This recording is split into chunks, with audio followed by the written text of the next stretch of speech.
La Iglesia de Cristo, Centro Misionero El Sembrador, presenta su programa Victoria Espiritual, con su pastor Arturo Arias. Hemos estado estudiando 2 de Timoteo, hemos estado viendo los últimos versículos del capítulo número 4. 2 de Timoteo, capítulo número 4. 2 de Timoteo, capítulo número 4. 2 de Timoteo, capítulo número 4. El versículo 9 en adelante le da instrucciones personales a Timoteo y le hace ver lo que habíamos estado diciendo, que se apresure para irlo a visitar porque después puede ser muy tarde. 2 de Timoteo, capítulo 4, versículo número 9. 2 de Timoteo 4, 9. ¿Lo tiene ahí? Procura venir pronto a verme. Es la petición urgente de Pablo a Timoteo. Procura, inténtalo, por lo menos inténtalo. Si la decisión está en tu corazón, intenta hacerlo, pero tienes que venir pronto. Esa súplica de urgencia se repite, como lo decíamos la vez pasada, en el versículo 21. Procura venir antes del invierno. Si vienes en el invierno va a ser difícil la navegación. Los barcos van a ser difíciles que zarpen y entonces va a ser difícil que puedas llegar. Y si llegas puede ser muy tarde, porque la sentencia de muerte me la pueden dar de la noche a la mañana. Entonces, si quieres verme, apresúrate, ven pronto, motívate y decide ahí dejar la iglesia en manos de alguien. De todas maneras, yo estoy enviando a Tíquico para que él pueda cubrirte también ahí. El versículo número 12 va a decir eso, ahí mismo en ese capítulo 4. Y cuando él llegue y te sustituya, entonces tú puedes estar confiado de que es un colaborador mío, y este hombre es un hombre fiel, un hombre de confianza también, que me ha hecho muchos encargos, ha llevado cartas a los colosenses, ha llevado cartas a los de Éfeso, ha sido un hombre muy fiel. Entonces tú puedes confiar también que va a quedar la iglesia en buenas manos, pero tú apresúrate, quiero verte.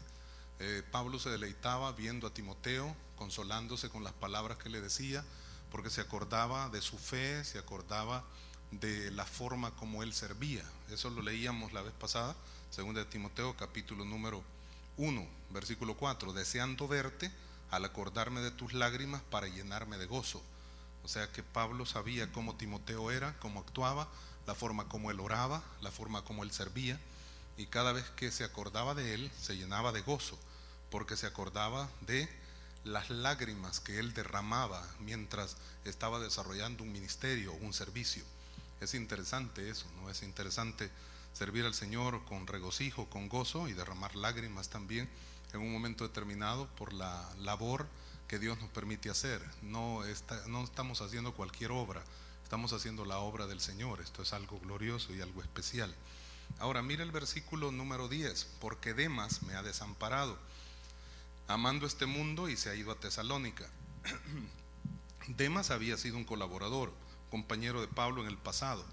Colosenses 4:14 menciona sobre esta situación. Usted lo puede leer detenidamente, si quiere puede leerlo conmigo. Solamente habla ahí de que él ha estado colaborando juntamente con otros más.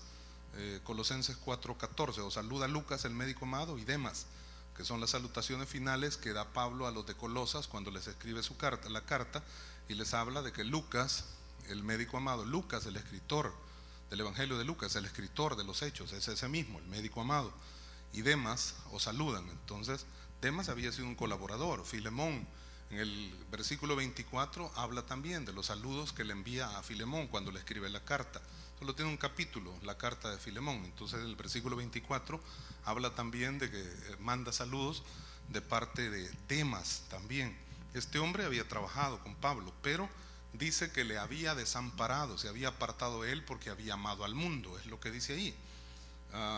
Porque Demas, versículo 10, me ha desamparado amando este mundo, y se ha ido a Tesalónica. Muchos acusaron a Demas de apostasía. Los comentaristas hablan de que la apostasía, él cayó en algún tipo de enseñanza herética, fue motivado para hacer algo diferente a lo que Pablo les había enseñado y se apartó del camino correcto. Entonces se fue o se desvió bastante y por eso se apartó.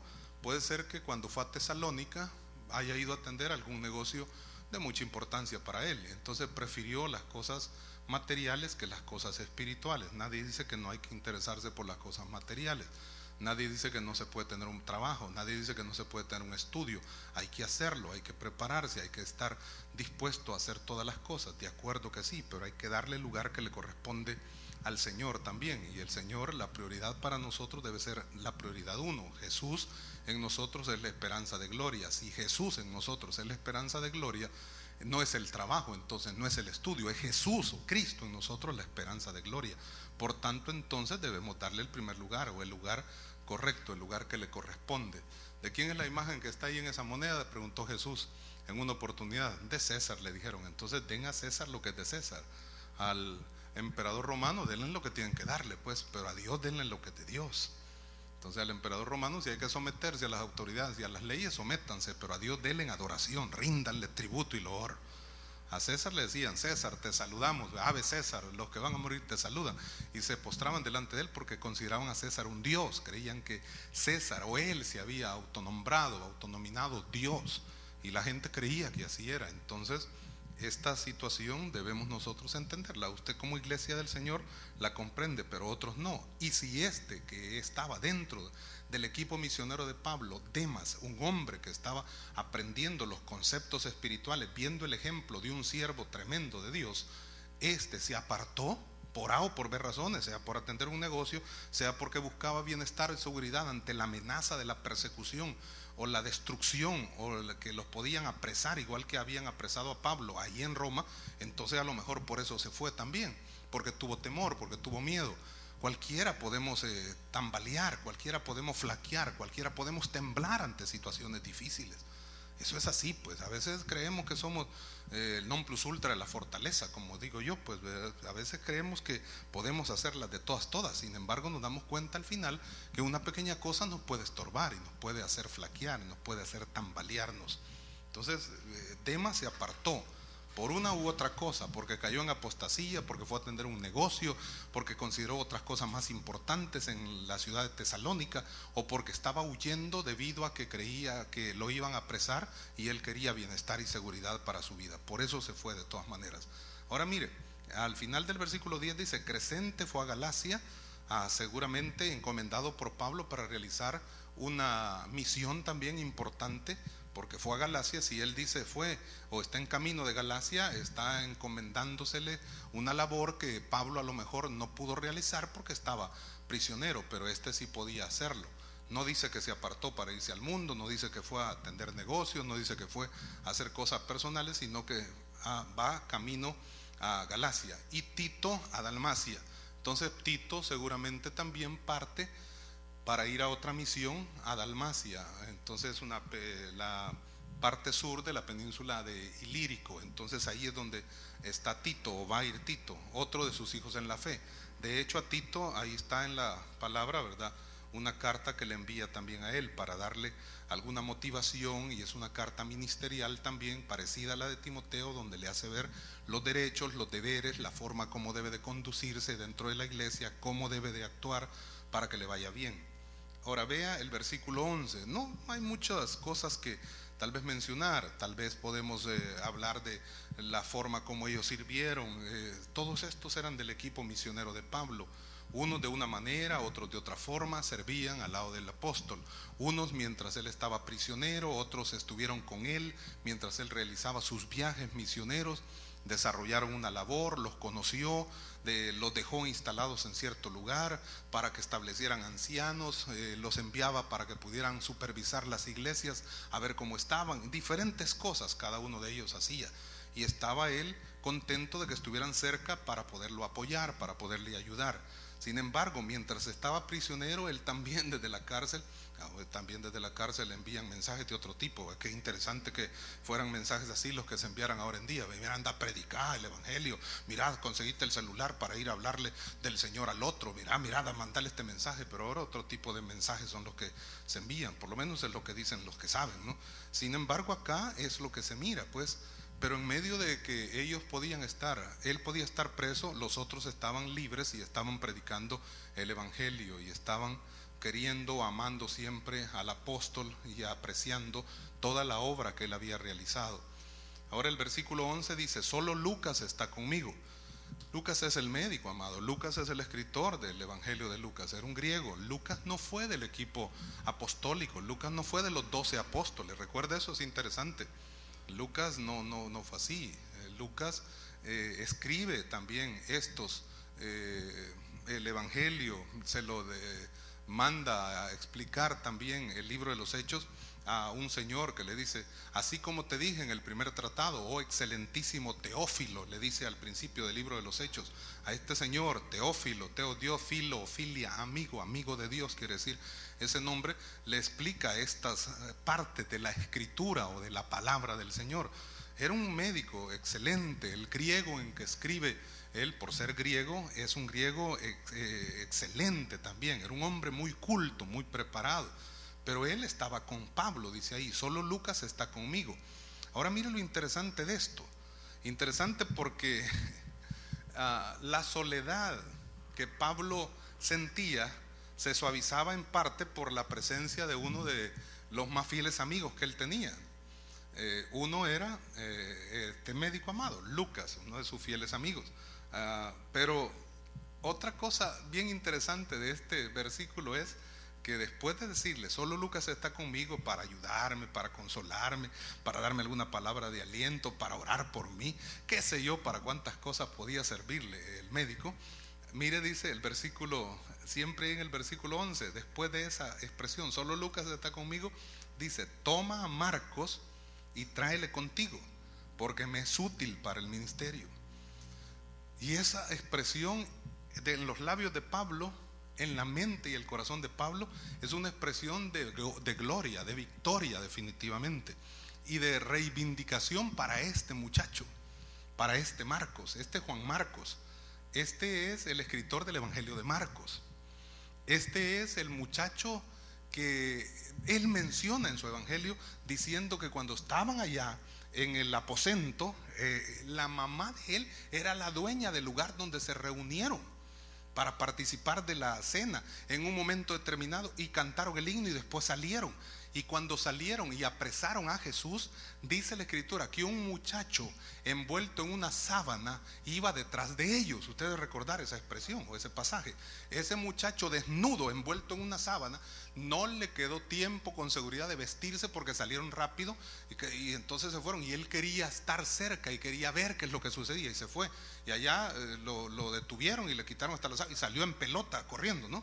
Salió desnudo, pues, por no decir chulón, para que nadie se sienta mal. Sí, eso es así. Ahora, interesante, porque Marcos, este Marcos fue el que Hechos capítulo 13 nos habla de que cuando apartaron a Pablo y a Saulo, que todavía le llamaban Saulo, y Bernabé, que en ese primer viaje misionero ahí en la iglesia de Antioquía, que habían maestros y profetas, y el Espíritu Santo se reveló. Hechos capítulo 13 narra todas estas cosas que estoy diciendo. Y entonces les dijo: apártenme a Bernabé y a Saulo para la obra que los he enviado o los he encomendado. Y entonces les impusieron manos, oraron por ellos y los enviaron a la obra misionera. Pero lo que sucedió inmediatamente después que los envían es que se encuentran o se topan con una labor poco complicada, porque tuvieron que echar fuera un demonio de un tipo llamado Barjesús, ¿no? Que estaba causándole problemas al procónsul Sergio Paulo, y lo estorbaba en su fe. Ahí dice el libro de los Hechos, ahí puede leerlo detenidamente. No tenemos todo el tiempo para leer todos los detalles, pues por motivos de la hora, ¿no? Pero de todas formas usted lo puede leer detenidamente y se da cuenta ahí todo lo que sucede.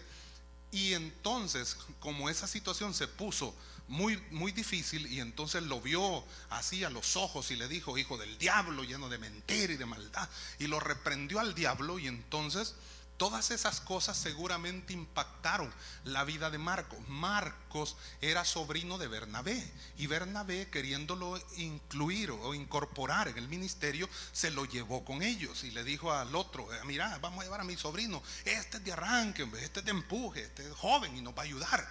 Claro, al ver esas situaciones y ver la obra difícil que se le presentaba, con toda seguridad cualquiera tiembla, pues. Entonces, cuando estaban Pafos, me parece que iban a partir. Y entonces dijo Marcos, no dijo, ¿verdad? Yo ya no voy, yo me retiro. Y entonces allí no dice nada acerca de que se pelearon con Bernabé, ni discutieron, ni le dijeron a Marcos, mira, no seas cobarde, mira, no hombre, no fregues. No le dijeron nada, o por lo menos no se mira que hubo una discusión, un altercado. Pero Marcos dijo, yo me regreso, pues yo me retiro, pues está difícil esta cuestión. Y se retiró, se regresó.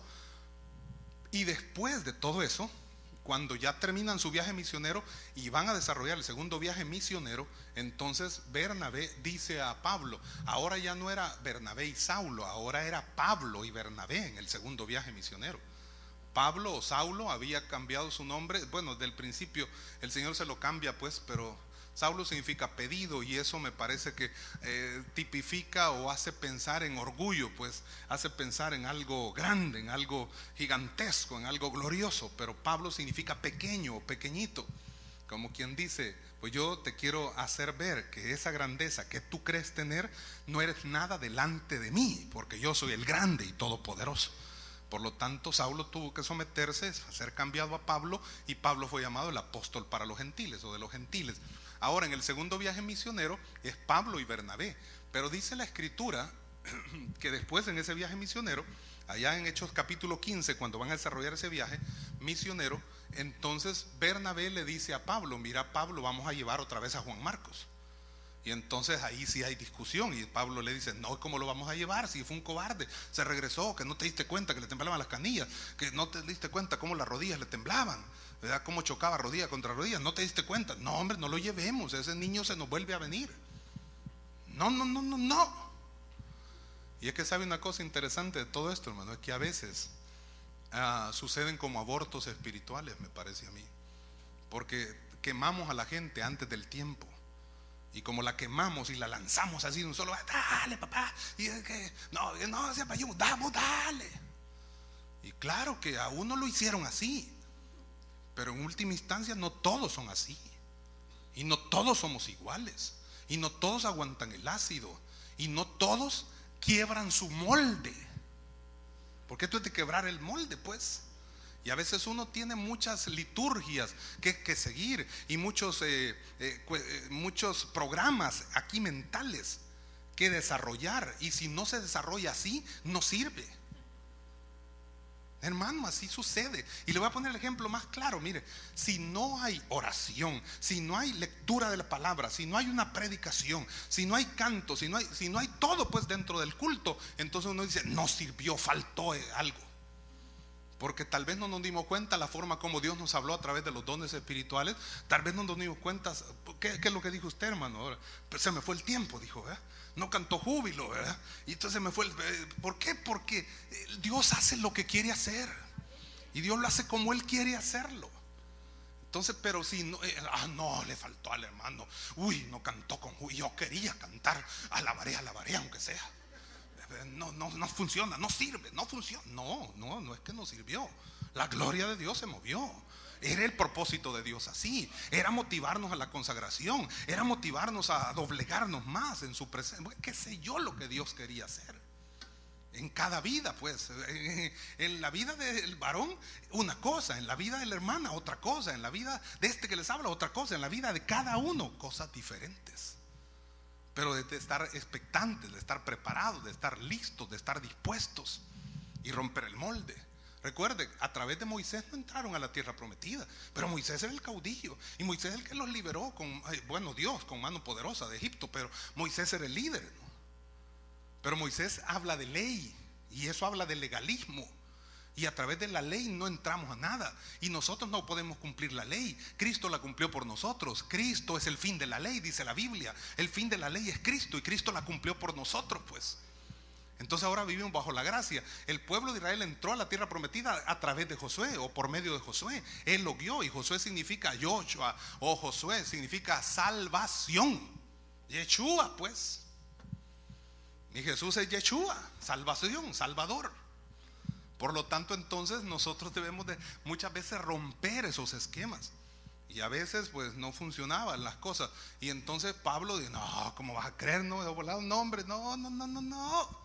y se discutieron, y dice la escritura que hubo diferencia entre ellos de tal forma que se rompió la relación entre Bernabé y Pablo agarró sí a Juan Marcos para ser su compañero de viaje misionero, y se fueron a Chipre. Pero Pablo se fue con Silas. Le dije que Silas no era mujer, Silas era Silvano, era hombre, porque dice Pablo y su esposa Silas y estaban allá presos, dice la gente. No, Silas era el mismo Silvano que habla la Biblia también. Entonces es que algunos nombres son así, ¿no?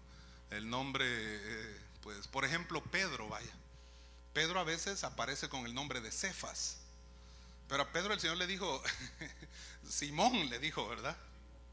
Entonces, ya ve, entonces él tenía sus nombres, pues, pero Pedro era el nombre que el Señor le da, pues ese es nombre que es más sólido, ¿no? Simón es una caña cascada, es una caña que se quiebra con el viento, se mueve así al ritmo del viento, pero una piedrita pues es algo más sólido. Pero de todas maneras Cefas es el nombre en arameo de Pedro, y por eso es que algunos decían, unos están con Apolos, otros dicen que son de Pablo, otros dicen que son de Cefas. Esto cuando habla 1 Corintios capítulo 1, hablando de eso, que la iglesia está dividida, o está el cuerpo de Cristo dividido, que unos dicen que son de Pablo, otros dicen que son de Apolos, otros dicen que son de Cefas. Cefas es Pedro. Entonces así es la escritura, ¿no? Pero Silas y Pablo se fueron a otro sector porque se discutieron. Sin embargo, Pablo tenía esa situación con Juan Marcos, o con Marcos, que lo consideró un tipo que era un pusilánime, pues que no pudo hacerle frente a la obra. Y eso es lo que sucede, pues si a la gente la hicieron así a machete, ¿no? Yo le dije que el hermano Arturo Limbal, un misionero que vino de los Estados Unidos, agarraba allá del Instituto Bíblico a los estudiantes y los agarraba porque estudiaban de lunes en la noche a jueves. El jueves al mediodía salían, y entonces como algunos tenían alguna congregación que ir a atender, y por eso les daban esa salida así, para que estaban internos esos días, y luego salían para que se fueran a su lugar donde estaban pastoreando, y allí desarrollaban su ministerio, jueves en la noche, viernes, el sábado, el domingo. El lunes ya descansaban un rato y se regresaban ya para estar en la noche ya tipo 5 de la tarde ya en las clases otra vez. Era el internado. Pero algunos no tenían obra y tenían que levantar obras. Entonces este señor, este hermano, agarraba su pickup que tenía y los metía todos, 5, 6, 7 hermanos, y los metía, vamos a ir a evangelizar, ¿verdad? Y entonces iba a lugares así recónditos, lugares escabrosos, lugares difíciles. No creas que si ahora se han abierto calles, pues, pero ahora, antes no era así. Entonces las cosas eran diferentes. Y entonces pasaba por cierta ciudad y entonces le decía, mira, aquí vamos a evangelizar, bájate vos, fulano. Y entonces se bajaba. Y aquí donde usted pregunte, el siervo del Señor hace la obra, y si la obra es buena, el Señor lo respalda. Pero no le dejaban nada, ni para el bus, ni para comer, ni una bolsa, nada. Entonces estaba peor que los damnificados. Nada. Y entonces decía, pero mire, y el tipo ya iba en el carro, pues nos vemos, Dios te bendiga. Pero mire, hermano, y él te paso a traer el lunes en la mañana. Pero hermano, ¿y cómo va a comer? El obrero es digno de su salario. Usted predique y el Señor le va a dar de comer. Así los hicieron. Por eso es que esa gente cuando predican de esa forma, pues. Y entonces uno dice, no hombre, está fregado, no hombre, así no es. Si ahora estamos en el mundo de la tecnología, yo quiero andar con mi laptop. Y aquel que estaba una cebadera, un tecomate, o como dijo aquel, una laxtrox, ¿verdad? Pues sí, porque si no la puede pronunciar, aunque de alguna forma se pronuncia. Pero la cosa es así, hermano. Yo una calculadora de botoneta tengo así, una volada así, entonces, que ya ni pinta, porque ya la pila ya no funciona. Pero la cuestión es así, ¿no? Y ahora entonces todos queremos que sean cortados con la misma tijera. Claro que el ADN espiritual se va a desarrollar y se va a diseminar en la vida de aquellos que están ahí cerca, pero no todos.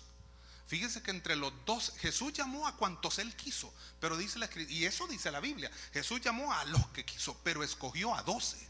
O sea, llegaron un montón, pero escogió de todos, escogió a 12. Y dentro de los 12, olvídese, hermano, si a lo mejor habían otros que tenían mejor perfil, pues, pero Jesús nunca se equivoca, pues, porque Jesús es Dios. Pero según nuestros criterios, a lo mejor pudieron haber otros que tenían mejor perfil. Fíjese que había uno que le decían Simón el celote, y los celotes eran tipos guerrilleros, hombre. Ahora, el carácter de ese tipo no lo tenían otros, y seguramente que el carácter de ese tipo es el que quería Dios encauzar, o Jesús encauzar o canalizar, para que así como había actuado en el mundo, actuara ahora dentro del reino de Dios y destruyera fortalezas del diablo en el nombre de Jesús. Ahora, en medio de todo le salió uno un poco cuico, un poco chueco, ¿no?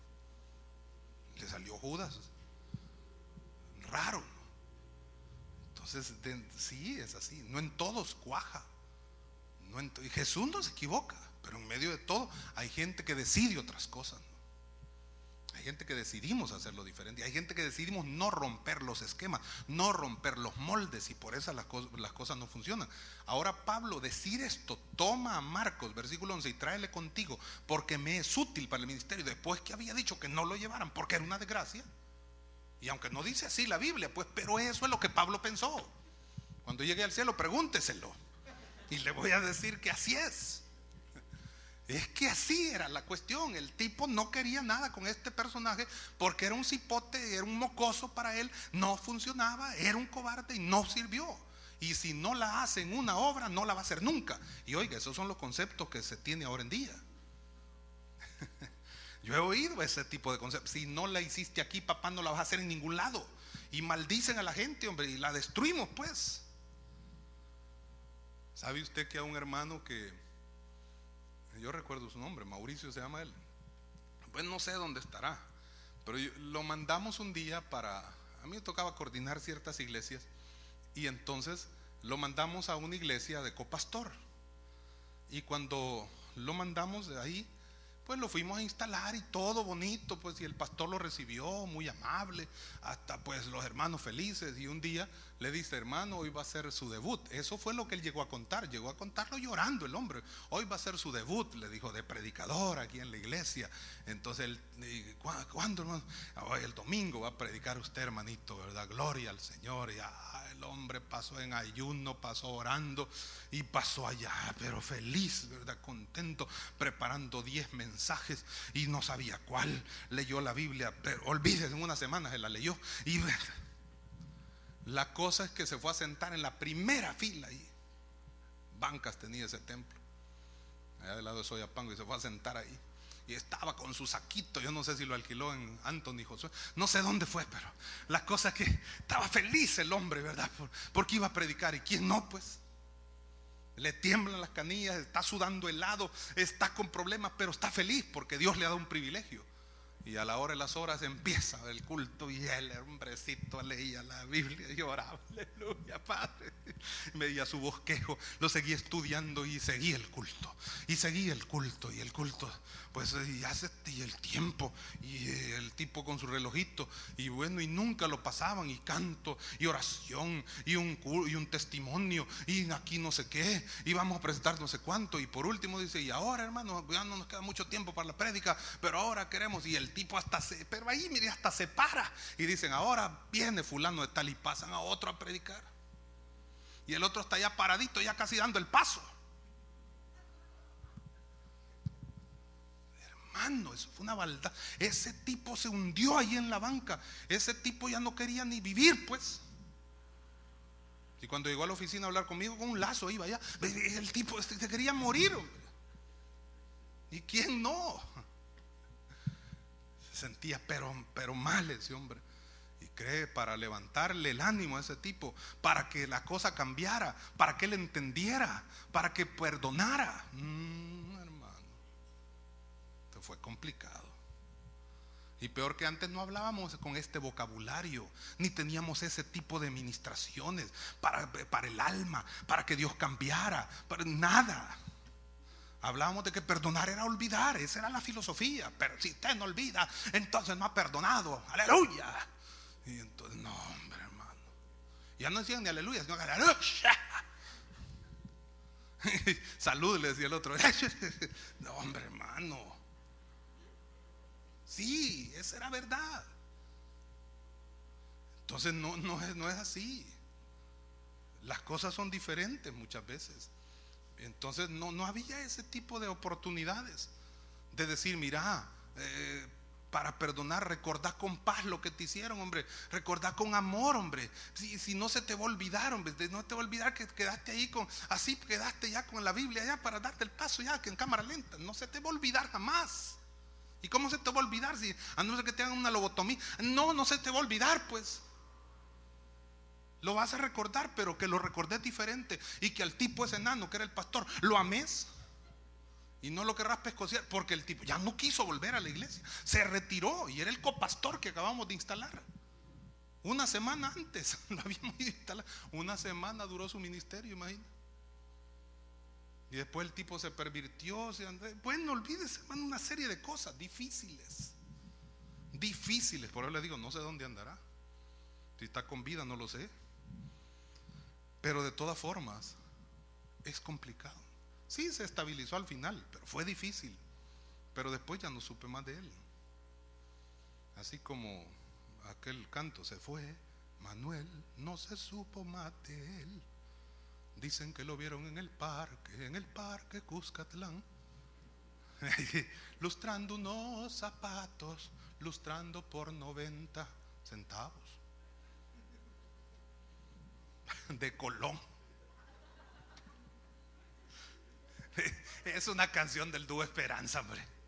Y no es una canción de Mijares, no. De Arjona, no. No. Es del dúo Esperanza. Dicen que es una historia real, ¿verdad? Ellos dicen que cantan historias reales, como de Pepe el Canillita. Ese es otro. Como del Niño Cachetón. Ese es otro. Ese soy yo posiblemente. Pero de todas formas, mire, hermano, que Pablo diga esto, eso es maravilloso realmente. Es interesante porque pues él está diciendo, reivindicando a Marcos, dándose cuenta que Marcos ahora es un hombre especial en la obra, que ha oído testimonios de todo lo que él ha hecho, de la forma como se ha manifestado Dios a través de la vida de este muchacho, de este hombre, que es el escritor de uno de los evangelios, pues. Y tremendo. Entonces dice, me es útil para el ministerio. Me es útil para el ministerio. Entonces Pablo se enojó por la poca entrega que le vio a él, ¿no? Pero ahora decir que es útil para el evangelio, podría pensarse que es útil para poder atender las necesidades que Pablo tiene en ese momento. Y que Pablo quiere aprovecharse para decir, mira, atendeme hoy que yo ya soy viejito. Pero de todas maneras, atender a un apóstol, atender a un tipo de esta naturaleza, como fue llamado Pablo para servir al Señor, era algo hermoso en verdad. Otros dicen que el asunto era que Marcos conocía bastante bien el latín, y por esa razón es que Pablo lo está llamando, porque podía serle útil ahí en Roma, muy útil para desarrollar un ministerio. Y si Pablo pues, era un hombre que sabía muchas cosas también, pero estaba prisionero de todas maneras. Entonces posiblemente a través de este hombre podía las cosas funcionar. Y a lo mejor también esta es una teoría basada en el versículo número 12, ¿no? Porque el versículo 12 dice, a Tíquico lo envía a Éfeso. Pero el contexto habla, tráeme a Marcos porque me es útil para el ministerio. E inmediatamente después dice, a Tíquico lo envía a Éfeso. Y le decía yo de Tíquico, que había sido un fiel amigo del apóstol Pablo, que le acompañó, ahí Hechos capítulo 20 habla, que le acompañó en su visita final allá a Jerusalén, que había enviado las cartas, Pablo había enviado cartas a Colosas con este hombre, y a Éfeso también. Colosenses en el capítulo 4 versículos 7 y 8 habla de eso, la forma como Tíquico fue utilizado por el apóstol para poder desarrollar un ministerio también, como un mensajero, como un hombre que podía consolar a través de las cartas que Pablo enviaba. O a Éfeso, Efesios capítulo 6 versículo 21 al 22 nos habla de eso también. Había sido su mensajero en la isla de Creta también. Bueno, todas estas cosas, la misma carta de Tito, el capítulo 3 versículo 12 habla de eso. Y entonces todas estas cosas, a lo mejor lo que Pablo está diciendo, Tíquico es un hombre de mucha confianza para mí, ya no va a estar conmigo porque lo estoy enviando a Éfeso. Y lo estoy enviando a Éfeso para que te sustituya, Timoteo, porque tú eres el pastor ahí en Éfeso, en la ciudad de Éfeso, y por lo tanto no puedes dejar sola a la iglesia. Entonces te envío a este hombre, si te parece bien, tómalo en consideración para que él pueda cubrirte ahí la obra, atender la obra mientras tú vienes. Y tráete a este muchacho, tráetelo, porque solo Lucas está conmigo, necesito más gente, y Marcos me es útil para el ministerio. Marcos, como quien dice, pues yo voy a sustituir a Marcos en lugar de Tíquico, pues, o a Tíquico lo voy a sustituir por Marcos. Eso es interesante, ¿no? Si eso es así, pues eso es lo que algunos que saben dicen, basados en ese versículo 12. A Tíquico lo envié a Éfeso. Ya no tengo a alguien que me ayude, que atienda mis necesidades, que me cuide, que me pueda servir en muchas cosas. Y mire esto, tengo que terminar acá. Versículo 13, trae cuando vengas, esto es interesante, trae cuando vengas el capote, eso es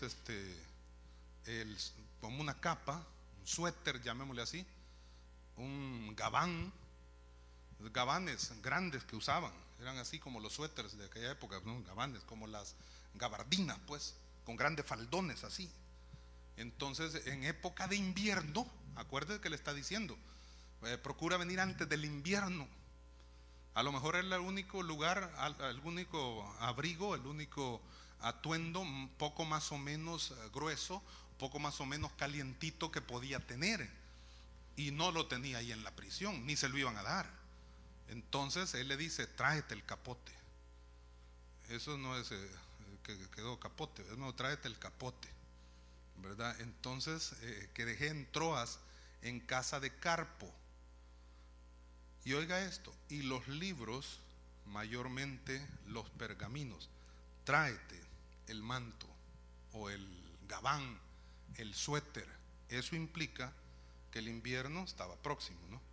Y como dije, si era el único suéter que el apóstol tenía, le hacía mucha falta, ¿no? El gran gabán ceñido al cuerpo y con grandes faldones le iba a servir de mucho.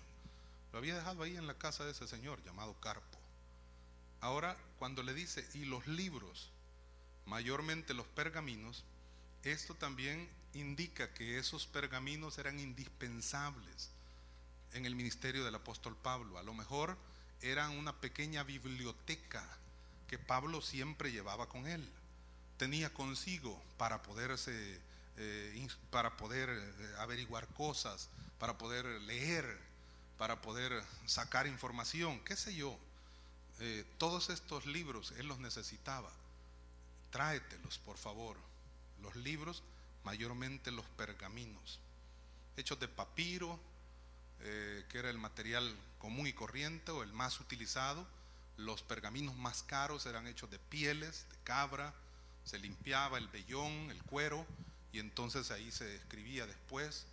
Y entonces, sea como fuere, pero de todas maneras él necesitaba su biblioteca. Claro, esos pergaminos de piel eran mucho más costosos, ¿no? Mucho más caros, pero él los quiere porque con eso va a tener apuntes. A lo mejor podían ser, si no pergaminos, cosas del Antiguo Testamento o algunos aspectos relacionados con la obra del Señor, cosas que él había escrito con su puño y letra.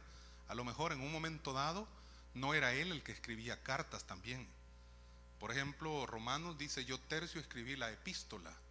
Ahora, Tercio no era Pablo, ¿no? Y eso tampoco es aquel que dice, yo Prima, yo Gunda, yo Terca. No, tampoco, así se llamaba el Señor. Pero este era un escriba. Y Pablo tenía problemas para escribir muchas veces debido al problema ocular que, según entendemos, tenía o padecía, ¿no?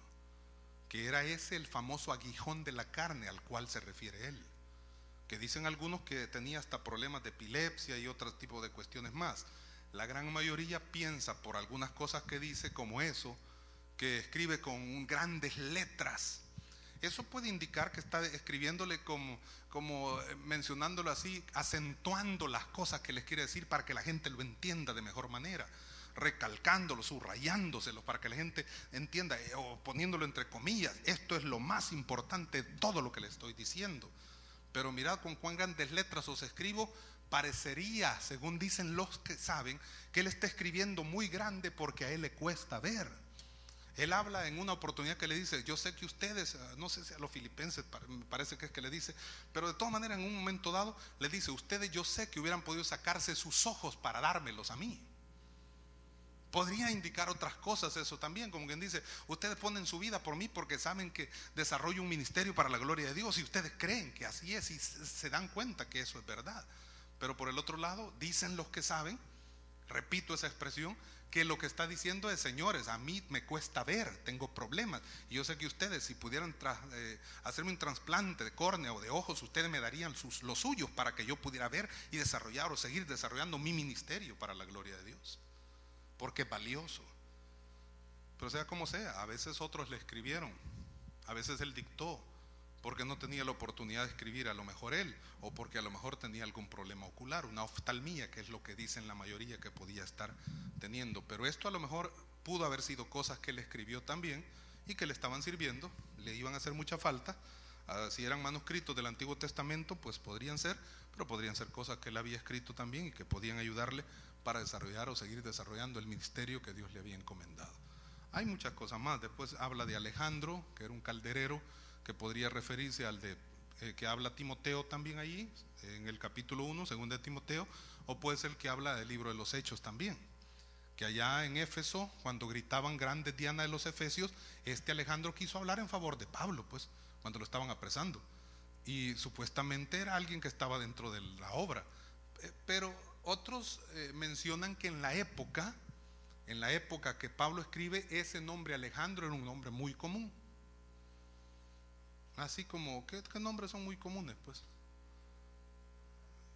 Juan, ¿verdad? Quizá Juan Carlos, hay bastante Juan Carlos, ¿verdad? Sí, cierto. María, tal vez, ¿verdad? Hasta María los guardias. Hay muchos. Entonces, no, pero eso es otra cosa. Entonces, hay muchos nombres que se repiten más, ¿no? Nombres muy extraños, ¿no? Así como aquel que pusieron Usmail. Y eso era Usmail porque U.S. Mail, ¿verdad? Entonces le gustó ese nombre. Eso es correo de los Estados Unidos, quiere decir eso, ¿no? Pero como le gustó el nombre Usmail, entonces Usmail es un nombre bonito, Usmail Jiménez. Entonces mire qué tremendo. O aquel allá en la isla, Pedro Chanel. Vaya pues, allá donde estacionan los vehículos, allá cuando uno llega, uno de los lugares ahí, Pedro Chanel, está Chanel. Entonces, ¿Chanel 5 o Chanel? ¿Cuál quiere? ¿El Channel? ¿Disney Channel o cuál es el que quiere? Pero la cosa es que así es, Pedro Chanel. Bueno. Y el otro le gustó el nombre, Ryan O'Neill, y le pusieron al niño Ángel O'Neill Tobar. Es el sobrino del hermano Américo. Es cierto, hermano. Bueno, mejor oremos. Te damos gracias, Señor. Te bendecimos. Eres bueno, Señor. En medio de los momentos difíciles queremos mantener gozo en nuestros corazones y ayudar, Señor, a los que lo necesitan. Toda esta carta ministerial es hermosa, es interesantísima, en verdad, y nos ayuda para poder comprender muchos detalles que a lo mejor al verlos así nada más no sabemos ni para qué están puestos ahí. Pero gracias, Señor, porque tú eres fiel, eres bueno y nos ayudas. Dios, bendice a tu pueblo de una manera muy especial y toca sus vidas. Ayúdales en todas las cosas que necesiten y bendíceles de manera muy, pero muy especial, concediendo las peticiones del corazón. Si gente no te conoce acá o en casa, a su debido momento, si pasa el programa en la pantalla del televisor, tócales también. Y aquellos que no han recibido a Jesús como el Salvador de su vida, si necesitan recibirle en su corazón, aquí en el templo puede alzar su mano para que alguno de los servidores pueda ver su mano en alto y así orar con usted y por usted. Si hay alguien que lo desea hacer, abrirle el corazón a Jesús para aceptar al Señor como su Salvador personal, ahí alce su mano unos segundos, manténgala en alto.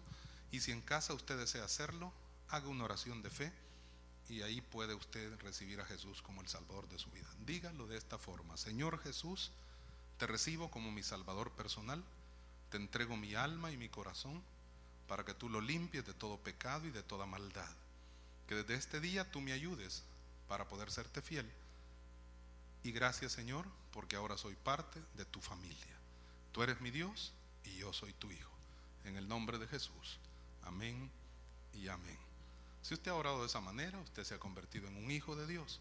Queremos invitarle para que lea la palabra del Señor. Si no tiene un ejemplar de la Biblia, pues que pueda acercarse a nosotros acá, 20 Avenida Norte y Calle La Campiña, en la colonia Tlacatl, para que podamos darle a conocer qué es lo que tiene que seguir haciendo para que su vida crezca y pueda ser edificada en Cristo Jesús. Será un placer, un honor tenerle en medio de la congregación de los santos para gritar a voz en cuello, como es el nombre del programa, que solo en Jesús hay victoria espiritual.